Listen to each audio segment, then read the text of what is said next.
All right, let's work on our breathing.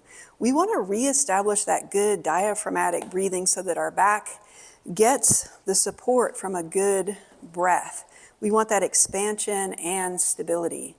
So the first thing we want to think about is lining up our diaphragm. So we want to line up our thoracic diaphragm, our pelvic diaphragm, and our hard palate. So for a lot of people, when you lie down, you're going to be in this position. Your head's just tilted back because your poor little suboccipital muscles are just so tight.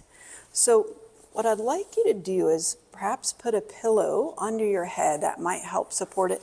And then think about kind of bringing your chin toward your spine or sliding the back of your skull away from your body. Good.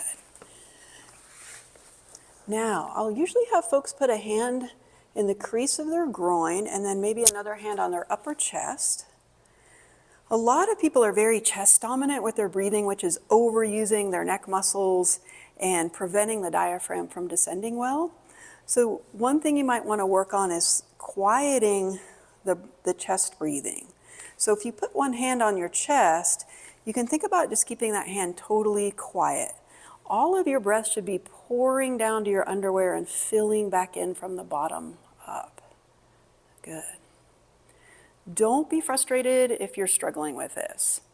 It takes time and practice. Even though it is our natural breathing pattern, we do tend to get away from it and stay away from it for decades. So another way we can think of aligning the diaphragms is, Mary, go ahead and lift your butt up off the ground, bring it away from your body and set it back down. So what Mary did there was she just lengthened her low back. That can also help. Again, that long spine will help wake up this breathing pattern. So an important part of lining up the diaphragms is getting this thoracic diaphragm lined up. That's going to put your diaphragm in a good position to actually descend. If it's kind of at a weird angle, go ahead and show us some rib flare, Mary. If your diaphragm's kind of overstretched in one spot and crunched up in the other, the diaphragm won't descend as well. So if you find your rib cage here and you trace it around, it's right, the bottom of your rib cage is where you want to press into the ground. So go ahead and press down into my hand. Good. We can also, if you need a little tactile feedback, you could put a little Sharpie or something in there that would help you find when you've pressed into that. Another way you can bring your rib cage down is a little fake cough or laugh, a little. See how that brings Mary's rib cage down. Ideally, your tongue is on the roof of your mouth, kind of at the back of your front teeth. Be sure that you're breathing in through your nose. That's going to activate the diaphragm. Try to make your exhale about 2 times longer than your inhale. Good. Another way we can help line up the diaphragms is getting the pelvis where it needs to be. A lot of times our pelvis is really tilted forward, which is putting too much curve in our low back. So for this, you can bring up your legs here, and you can hold on similar to Happy Baby, but you want to let your knees drop out to the side. That's going to kind of set the hip. The approximation of the hips can help wake up this breathing pattern. We are demonstrating this on the ground, but feel free to do this on your bed.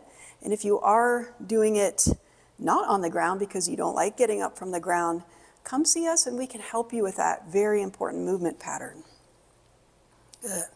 So these are the beginning steps of reestablishing good diaphragmatic breathing to give your back some much needed expansion and stability. So we focus a lot on breathing down to here, but it's really a 360-degree expansion.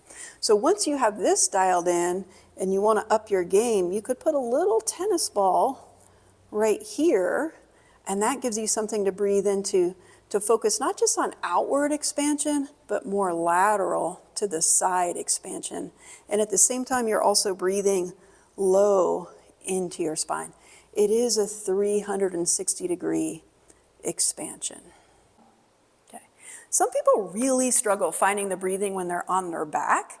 And in that case, you may want to try just coming over onto your stomach. The advantage to being on the ground is that your ribcage and pelvis have to line up on the ground. So that takes that right out of the equation. In this position, and you'll notice Mary's got a little pillow under her forehead so she's not smushing her nose. You can put a little weight or a yoga block on your sacrum. And then Mary, go ahead and think about just lifting that up with your breath. So we'll start by cueing the breathing here, but really your pelvic floor is here, so you want to think about breathing down into your thighs. Again, you're expanding this whole lower abdomen and the pelvis. Good. Another position that can work well for people depending on their hip and their knees and their ankles is go ahead and come up into your low kneeling position. Good. So on this, the spine can be long, the forehead's on the ground, and you can breathe into the back. So the spine is getting elongated in this position, which again helps feed into that pattern. Also for people that are self-conscious about letting their belly hang out, no one can see your belly hanging out here, right? So it's a nice safe position to just let it all go and focus on getting that lower breath. Again, don't get frustrated if you're not hitting this out of the park right away. A lot of us have been stuck in these patterns for a very long time. A lot of us have had abdominal surgeries or scars or trauma that while that huge scar was healing, or even little laparoscopic scars are healing, the brain isn't going to want you to breathe down there. So there can be fear patterns associated with this. There can be a lot of neck tension.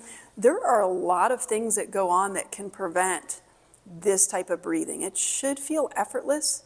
If after practicing this for a week, you're still having issues, come back and see us in the clinic, and we may need to do some manual therapy to open up everything that's preventing you from having this nice, relaxed, deep breath. We are here to help you feel better. Come see us either in the clinic or at Square One Fitness.